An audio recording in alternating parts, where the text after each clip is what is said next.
Hey, everybody. Welcome to Daniel Davis Deep Dive, coming to you live from Washington, D.C. And, man, we got one that's right on the hot plate today to talk to you. We have our ever-popular Matthew Ho back today with us. He's our fan favorite. Everybody loves it when Matt's on. Man, as a former State Department official, Matt, I think you're going to have some specific things to say about how this issue is going on with the Secretary of Defense.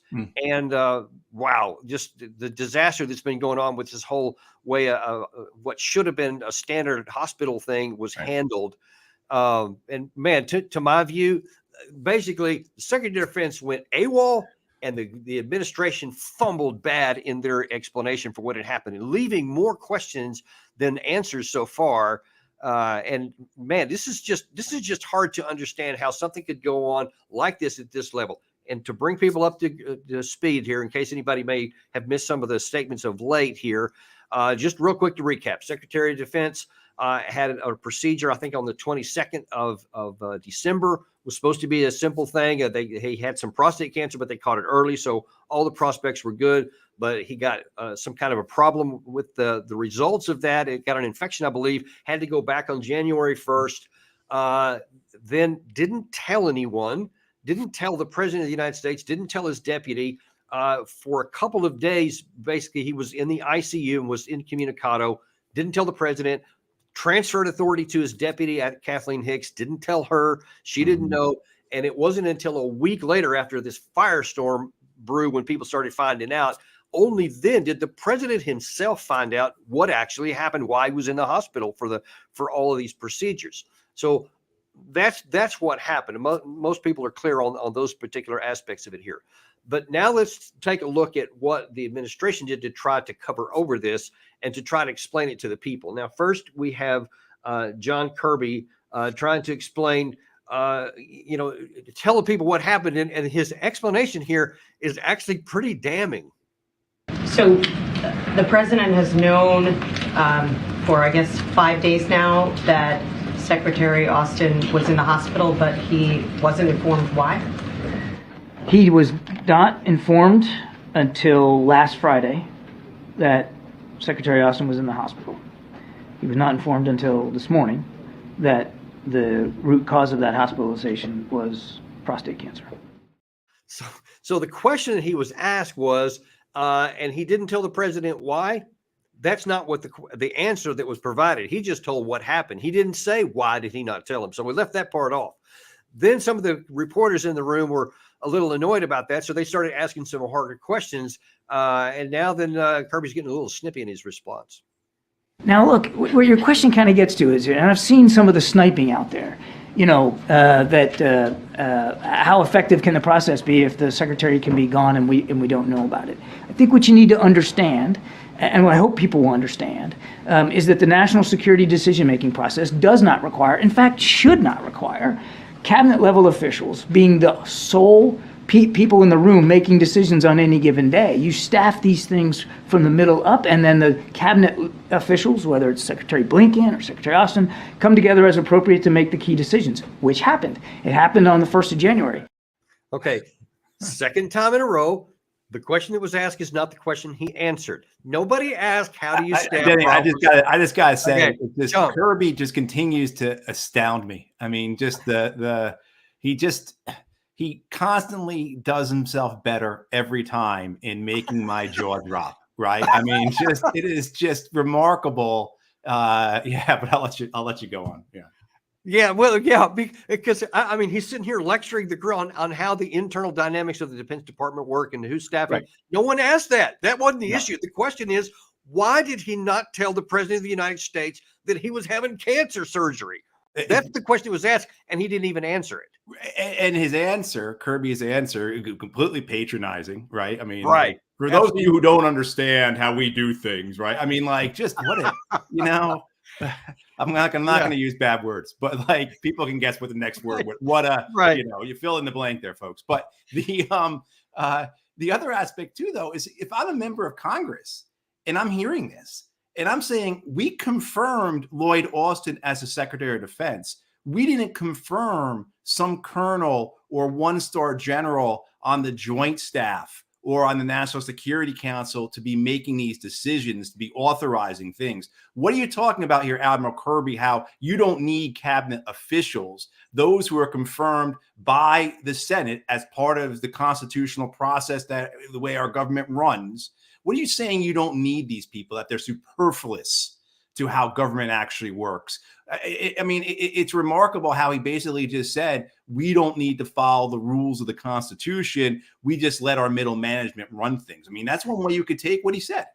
Yeah, because that is what happened, however it wants to be taken. But man, okay, I'm going to give one more chance here. I don't know if we can pull a 2 for 2 here in one single segment, but it's possible that what you're about to see could make your jaw drop a little bit further. Now, the next I believe he can do it, Danny. I've got confidence. I'm going to go for it. We're going to see it because let's don't underestimate Admiral Kirby.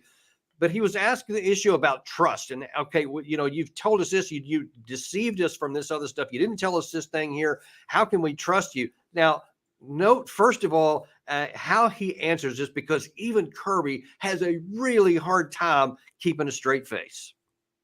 But more broadly, why should we believe anything that this administration tells us about anything ever again? I think we all recognize, and I think the Pentagon has been very, very honest with themselves about the challenge to credibility by what has transpired here, and by how hard it was for them to be fully transparent with the American people. I think we all recognize that. And wait, now just give me a second now. I know you got another one coming here, but we all recognize that this didn't unfold the way it should have on so many levels, not just the notification process up the chain of command, but the transparency issues. We all recognize that. And I think we all want to make sure we learn from that. It's up to you and your colleagues, and it's up to the American people to determine how much they're going to ascribe what happened here to our credibility on every single issue. But in every way, Secretary Austin has been an exceptional defense secretary, and he still has the full faith and confidence of the commander-in-chief. That's the last part is what got me, man, because he can't even, he's stammering over himself. He never stammers over himself. He's always assured and confident and says, even if it's nonsense, what he said. And the fact that that tells you a lot there. But then after he finally got his bearings and he's saying, now, of course, this was wrong on so many levels. And then he ends that saying by saying, but he still has the full confidence of the president and the great job of leadership he's doing. Those things don't fit. How do you get that together? Right. And when you hear that, when I heard that coda there at the end, the praise of Secretary Austin, that sounds like to me like something that gets said before you fire somebody. I mean, it comes across that way. Like a football coach. No, we have the complete confidence in him, and then he's fired the next morning. Exactly. Then you bench your starting quarterback. It's just this notion of credibility. I mean, is an excellent question, and I'm glad that was asked. I'm glad he was put on the spot, because there's so many other things that foreign policy wise, with regards to war, with regards to all aspects of American national security, have just not been spoken honestly by this administration, and we could or by previous administrations as well. But we're talking about this administration here, and right. I mean, and so whether it's just most recently that what's being said about what's happening in Gaza. They stand in front of us. The president just said it again just the other day, how he is we are working really hard. We're really pressing the Israelis. Tony Blinken said it as well, because he was just there. We're really pressing the Israelis on not to kill civilians, on to protect the civilian population, not to destroy a civilian infrastructure. As 2 or 3 C-17 loads of JDAMs, Hellfires, artillery shells land every day in Israel. Every second or third day, there's a cargo ship that pulls up to Israel and unloads a cargo ship's worth of munitions. And they stand in front of us and they tell us we're doing everything we can to make sure the Israelis follow the rule of law, avoid civilian casualties, et cetera. As 200 or 300 bombs are falling per day on the strip on all of the very infrastructure you say you're trying to not hit. So, we keep hearing words, but we don't see any action follow from that. And I don't know which it is, Matt. Is it that our leadership is and our ability to lead is so compromised that even our friends don't listen to us? Or is it behind the scenes they're saying, hey, look, we'll just give you cover here and you can do whatever you want? I don't know which it is. All I do know is that it didn't have any effect on the ground.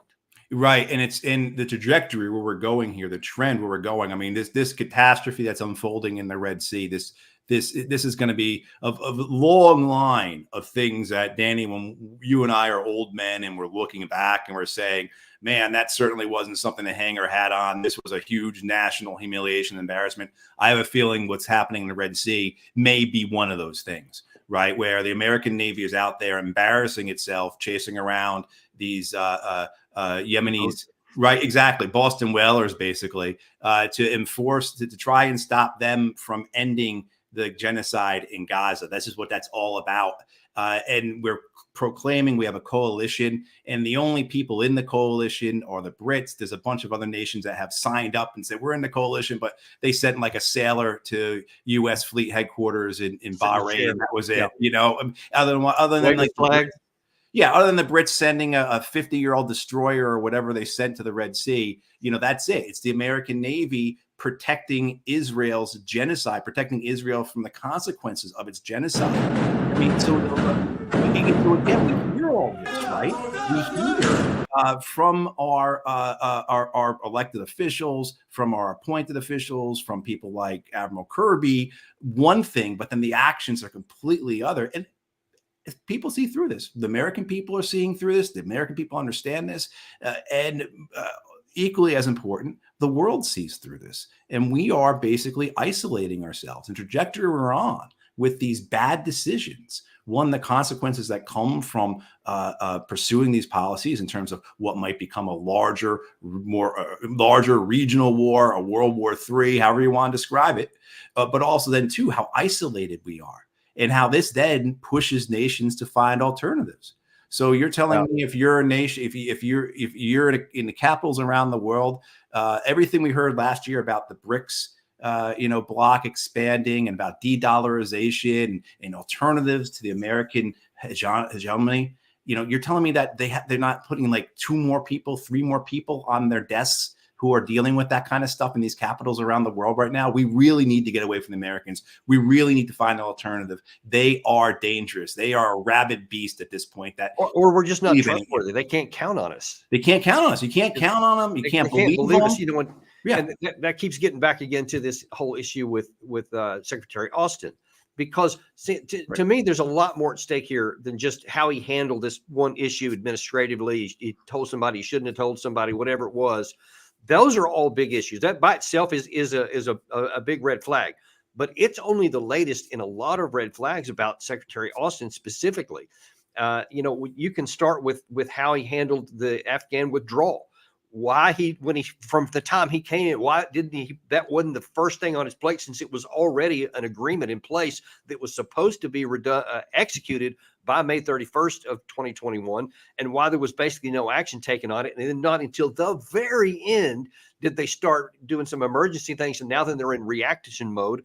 And then if we know how the last part happened in there, or how he keeps saying that our objective is to hurt Russia when we get into that war, and how he's not handled that stuff very well at all. He's setting us up to go on a military tactic and strategy that's militarily unattainable and can't end well for us. And it's like he doesn't know that. So everywhere you want to look at it, there's bad judgment. And this is just the latest one, and I think we probably need a new Secretary of Defense. I don't think that we have the confidence in him, and I don't think that our allies or adversaries have confidence in him. I'm reminded, if folks remember, going back about 15 years ago, more, 20 years ago maybe, when Dick Cheney was out hunting and he shot that guy in the face.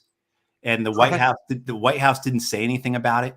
you know, and the press found out, the national press found out through the local press because someone at the hospital said, yeah, this guy got shot by the vice president, you know? And when they asked, I forget who the spokesperson was at the time, Ari Fleischer maybe, or someone like that. When they asked, the national press asked, why didn't you tell us that the vice president shot someone in the face? They said, deadpanned, we didn't think it was newsworthy. We didn't think it was important. Right. I mean, so if they're going to lie about things like that, if they're going to say such obvious, like farcical things, then what are they not telling us about really important stuff? So if you've got this culture basically in the White House, that's the top level of government, where the Secretary of Defense feels he does not need to let not only just the above him, but below him know that he is in the ICU. And more importantly, I think, Danny, too, this is where the culture comes into. The people around the secretary didn't say anything. So his aides, his top staff, they must have known he was in the people in the hospital knew, but they would have been out of the loop in terms of who's being informed. But his, you know, I mean, so you've got a 1-star or 2-star who's always walking around with Lloyd Austin. This man or this woman didn't think it was important that his boss was not telling the president or the chairman, the Joint Chiefs, or letting Kathleen Hicks know. I mean, there's so many things we can go down here. You know, first of all, who's Kathleen Hicks? 99% of Americans have no idea who Kathleen Hicks is. I bet if we went to Congress and walked through the halls and stopped members of Congress, most of them would not know Kathleen Hicks' name.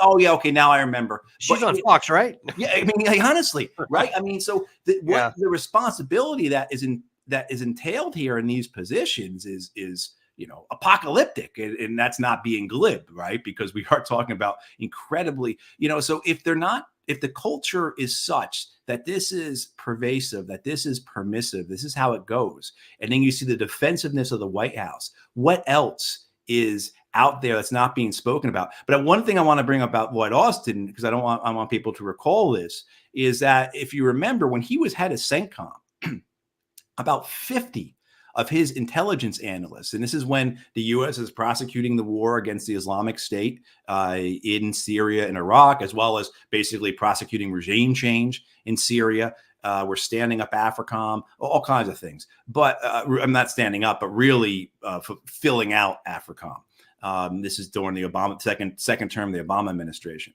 And about 50 intelligence analysts down at MacDill Air Base, which is where CENTCOM, Central Command, is located. And Lloyd Austin, again, was the head of Central Command. For those who don't know, Central Command is the U.S. warfighting organization responsible for the Middle East, basically. And, you know, 50 of these analysts went to the Inspector General and said, the CENTCOM commander, Lloyd Austin, is cooking the books here. The information he is giving to the president, he is cherry picking. He is lining stuff out. He is massaging our analysis to provide a politically appropriate or an institutionally appropriate set of briefings to the president of the United States. And so this is the man who then went on to Raytheon, of course, as well as to venture capital firm like Pine Capital that invests in, right? I mean, so all kinds of conflict of interest. And so now we're really shocked that he's that he's not willing. Yeah, right. I mean, that was a big deal. And of course, it was, you know, there was an investigation and nothing happened. And, you know, when it came time for his when it came time for Lloyd Austin's confirmation, there were those, you know, Ray McGovern was one of the ones who led the effort to say, look, you can't trust this guy. You know, if you believe that investigation cleared him, you've never been in the government. You've never been part of the military. You don't know how these things actually work. This guy is going to lie. He's already shown it. He's going to do what's best for him. It's great. And he's got all these conflicts of interest. And so now here we are talking about how he didn't let the president know that he was in the ICU for about 4 or 5 days. It didn't let his deputy know. So basically the top person at the Department of Defense with its 5,000 nuclear weapons, 1,500 on alert status, everything else, troops in contact around the globe. Well, it's okay. The top guy, he's just gonna not let anyone know where he is. And I think it's why you and I are so upset about this, and it's giving the JIDA to so many veterans and people in the military, is because on day one you get hammered, particularly as an officer, that you are responsible for the people above you and below you. They knowing what's going on. That is, if I heard it once, I heard it 10,000 times. Bad news is not like wine. It does not get better with time. right? Yeah. Exactly. Yeah. Yeah, that's we actually mentioned that yesterday on those exact same things there. Yeah. You Yeah. got to tell the boss, you got to tell the people underneath you, and bad news doesn't get better with time. And Right. and for Kirby to sit there and say, well, we're looking through our process there to see if there's things we can do better, implies that they didn't know that elementary truth that most fourth graders probably have a grasp of. So that's why I'm wondering if there's something else we don't know. But what I'm going to be real interested in seeing, Matt, is what happens next. Because in my view, if the most honorable thing would be for Secretary Austin to resign right now for many things, but this might being the cherry on the top. And there is some precedent for this relating to him because in this exchange I'm about to show you from 2023, I believe it was March of 2023, there was a lot of issue. They were looking at what happened 2 years hence from the Afghan withdrawal, and he was asked a very pointed question in this process of this exchange here. What would normally happen if a ship captain ran a ship aground? Watch this. Secretary Austin, last week, General McKenzie repeated that he has many regrets about the botched, deadly, and embarrassing withdrawal from Afghanistan, and that he supports investigations into that withdrawal. A moment ago, you said you executed the president's order. You didn't tell us what you advised the president to do, but do you have regrets about the withdrawal from Afghanistan? I support the president's decision. Do you have regrets about the withdrawal or how the withdrawal occurred from Afghanistan that cost the lives of 13 of our service members? I don't have any regrets. You don't have any regrets. Secretary Austin, it's very telling. Secretary Austin, has there ever been any accountability for anyone within the Department of Defense for the deadly, botched, and embarrassing withdrawal from Afghanistan? Any accountability? Hey, listen, our troops evacuated 124,000 people off of that airfield. Has anyone been held accountable? If a Navy captain grounded a ship, what happens immediately? Typically, that captain is removed. That captain is removed. Has anyone been held accountable for what happened in Afghanistan? To my knowledge, no. Okay. If a ship captain is removed because a ship runs aground, which is an embarrassment, but it's not, it's not operationally a problem. But if the ship that is run aground is this whole shipwreck that we see playing out before us here, I think that the captain of that ship should probably be removed as well. And I think, Matt, no matter how you want to slice and dice this was an avoidable mistake. It's an embarrassment to the country. It's embarrassment to President Biden. It's an embarrassment to, and it reflects poorly on the United States to our friends and adversaries alike.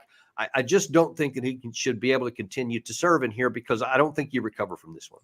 No, I don't. I think it's a stain. I think there's certainly the precedent. Again, you would expect that people subordinate to Austin would be held to a standard, but we failed it.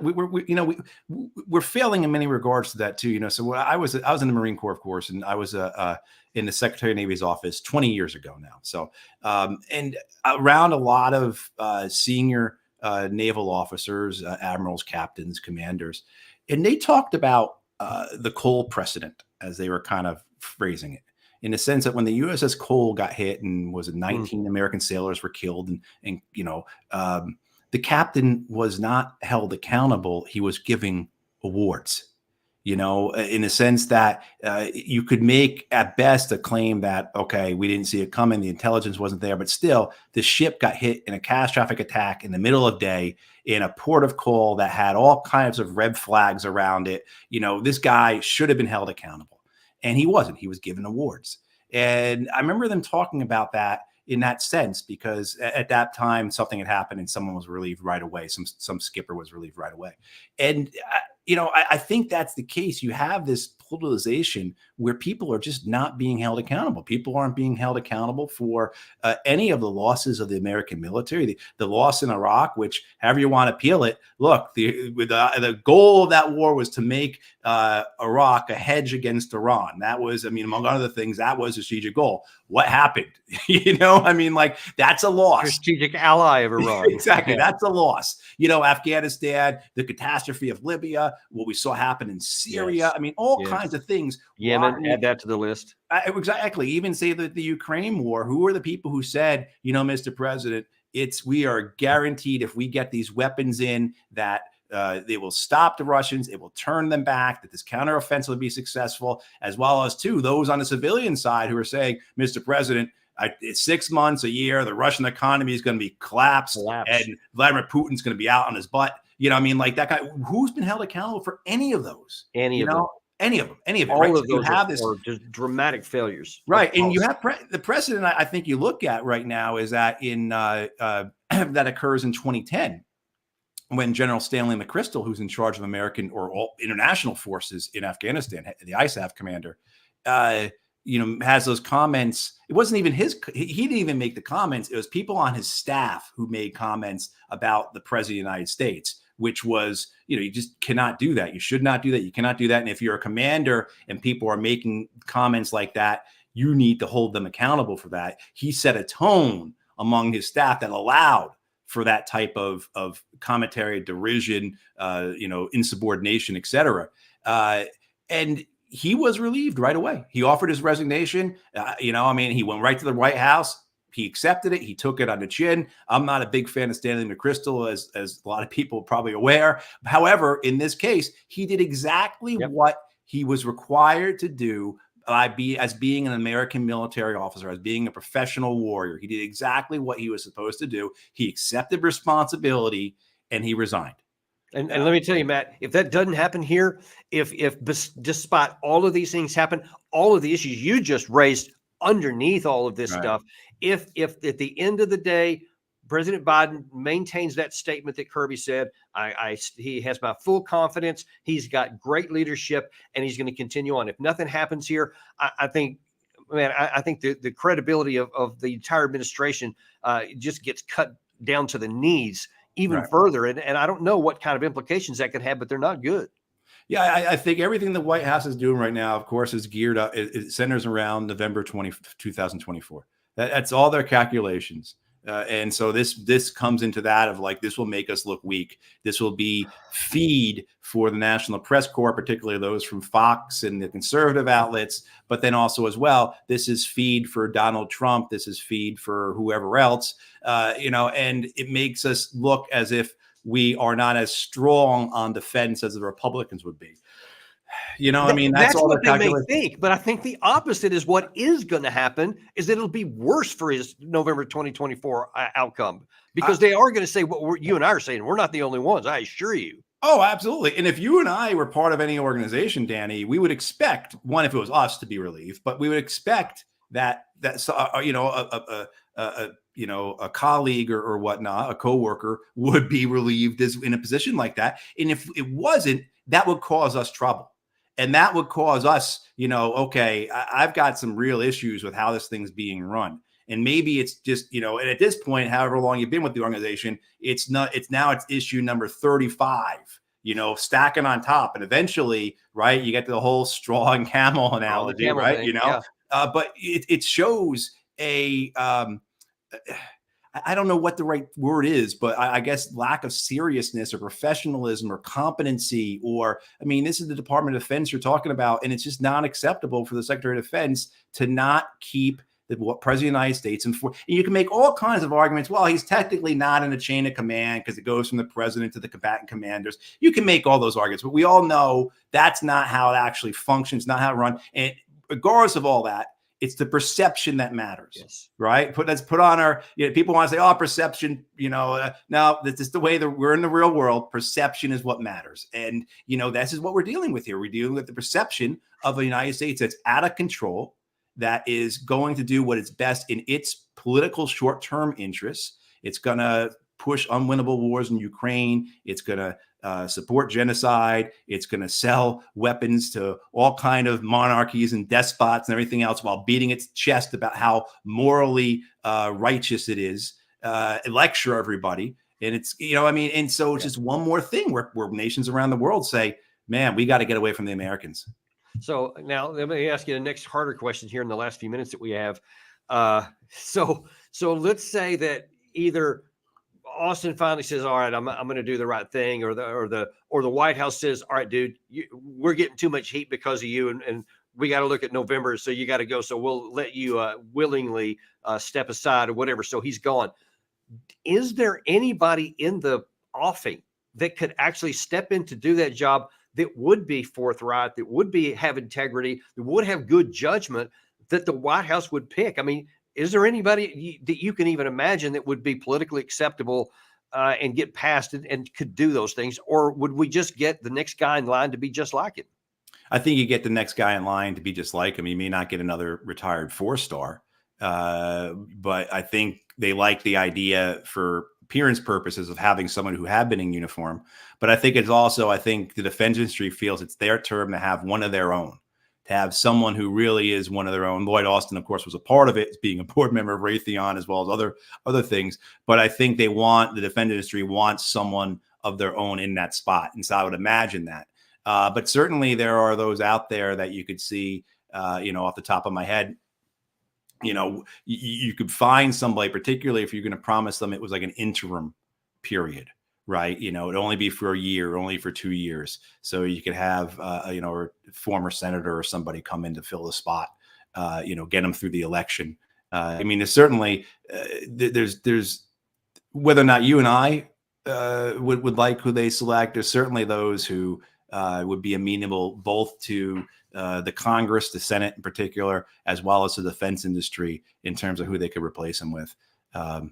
Yeah. Well, I hope we find out because even if there did get another guy in line like him, at least it would stop the bleeding right now. But I think if he stays in, the bleeding continues and we continue to suffer on that. And by the way, the one guy I think that I would, put up there the most is Matthew Ho. I would definitely put him up there in case President Biden's watching. I would put him up there. Anyway, we're talking about the qualification, somebody who would do a great job. That would certainly be you. But, I mean, even like just in the sense that they could put the worst person, someone who we would say is, okay, Austin was much better. They could, put whoever in there. They could put Jack Keane or David Petraeus in there or something like that, right? Man. Okay, it could get worse. Yeah. And so, but but at least it would show, to your point, Danny, the decisiveness, right? The willingness to have some accountability here, and right? To do the right thing. That would help. Yeah. I'd like to see that. We'll see how it unshakes, and we'll definitely have you back on to talk about that and many other things that are continuing on. Look forward to having you back on the next show, and thanks for being with us today. Thank you, Danny. All right. And that's all we have for you today on the Deep Dive. We continue to give you information like this. We are unintimidated and uncompromised, no matter what the information is, to make sure you get the truth, to make sense out of your world. Because at the end of the day, folks, we're all in this together, and we're looking for ways to hold our leaders' feet to the fire. So we're going to keep talking about issues like this until the right thing gets done and people are held accountable. Thanks for joining us today. Like and subscribe, share with your friends so that they get access to this same great stuff. And we will look forward to seeing you next time on Daniel Davis Deep Dive.